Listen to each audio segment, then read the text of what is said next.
Hello everyone, I'm Bethlehem Atfield. Welcome to the podcast Journey to Ethiopia with Story.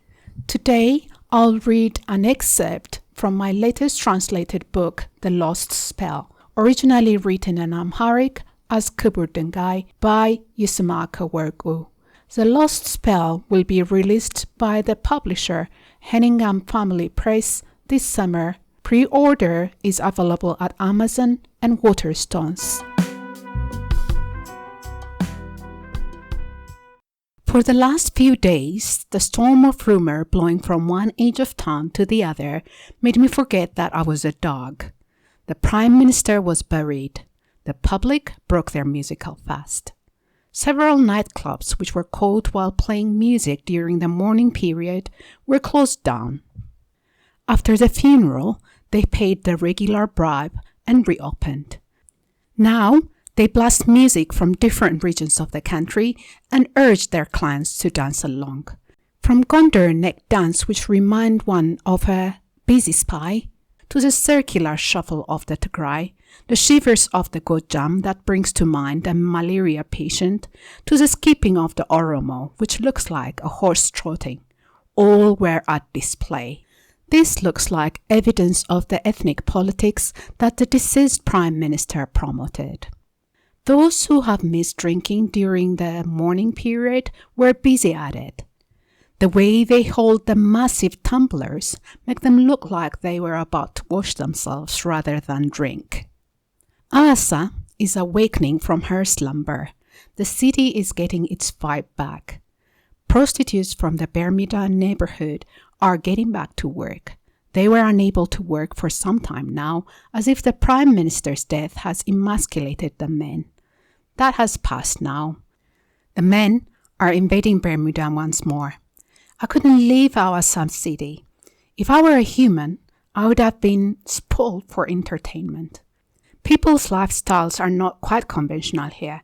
The person who eats boiled potatoes from roadside vendor and the bloke who drives the luxury car both seem to have the same level of confidence and self-worth. I noticed people of lower means seem to have greater inner strength. It could be because they don't know who to blame for their misfortune or they have accepted their fate. Either way, they look content. Awassa is a city filled with an assortment of people from different tribes.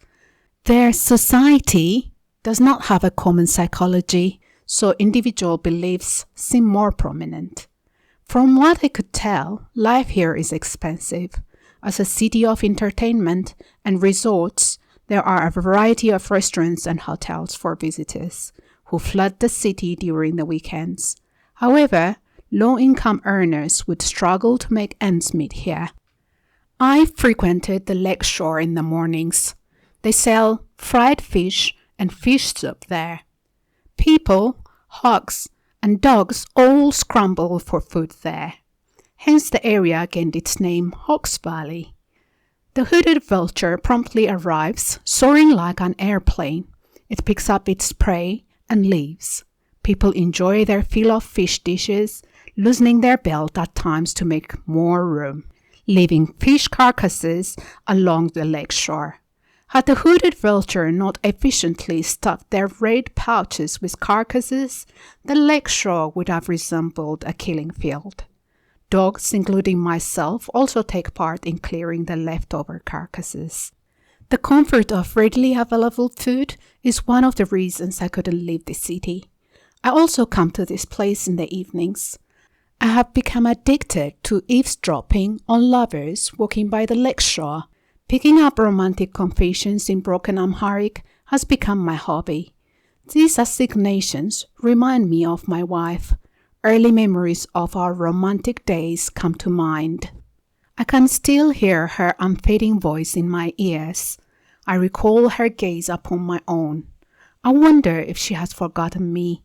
Could she have got over her grieving and replaced me with another? Could her melodic voice be crooning in someone else's ears? Could my children be cringing from a stepfather's chastising looks? Damn you, the evil one, for tempting me to tamper with magic. My sad thoughts were interrupted by something I heard from a passer-by. My goodness, it's already September 11th, Ethiopian New Year. Time seems to have passed by like a bullet. I had planned to turn back into a human by the new year. Oh God! Fate has conspired against me and many other Ethiopians to slip into the new year without any change in our lives. In Ethiopia, mountains bloom every year, not the people. The New Year song also never changes, like the people. Have you seen the flowers, lush and blooming? Have you seen the flowers, lush and blooming? Line up, my dear friends, lush and blooming, till I gather wood to build a house, lush and blooming. I don't have a house, let alone a fence, lush and blooming. So I sleep in the open, counting the stars, lush and blooming.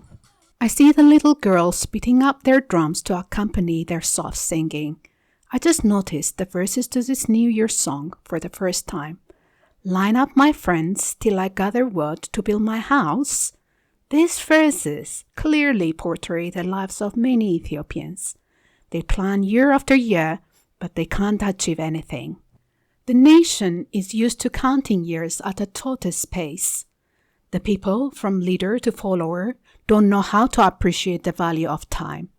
Jesters and their spectators don't believe in the virtue of making dreams come true through hard work and determination. I can't possibly change the nation to a land of possibilities by magic. What's magic done for me except change me into a dog? I start following the children and listen to their sweet melody. After counting the stars, lush and blooming, I go to my scolding stepmother's house, lush and blooming. Maybe my children are singing the same song right now. They may have to replace the phrase scolding stepmother's house with scolding stepfather's house. I have to leave Awasa immediately and go to my home in Addis Ababa. I have to delay my plan to go to the palace. I have to see my children and find out my wife's marital status first. My wife is still young and pretty. Who would let her stay single this long? With these thoughts in my mind, I start running. Thank you for listening.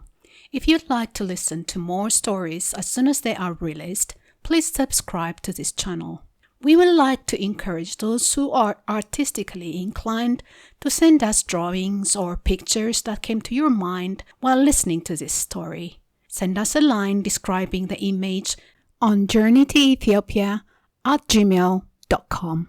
Until the next story, goodbye.